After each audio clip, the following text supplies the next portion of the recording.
مخدر الجي اتش بي، مخدر لا ليه طعم ولا ريحه، بيشتغل في الجسم في خلال من 10 ل 20 دقيقه، وده اللي بيخلي اي بنت لو اتحط لها المخدر ده في اي عصير او في اي حاجه ما تستطعموش، وطبعا بتفقد الوعي او بتفقد السيطره على نفسها في خلال مده بسيطه جدا.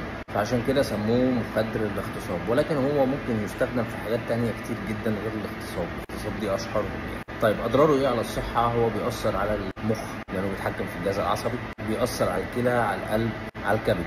فكل اللي انت تعمليه عشان تاخدي حذرك وتكوني واخده بالك من نفسك هو انك ما تشربيش حاجه من حد ما تعرفوش، او انك تكوني بتشربي مشروب في مكان ما وتسيبي المشروب من ايدك، وكوني حذره. واللي عايز اقول لك في الاخر خدي بالك من نفسك وخافي على نفسك، لان ما حدش هيخاف عليك.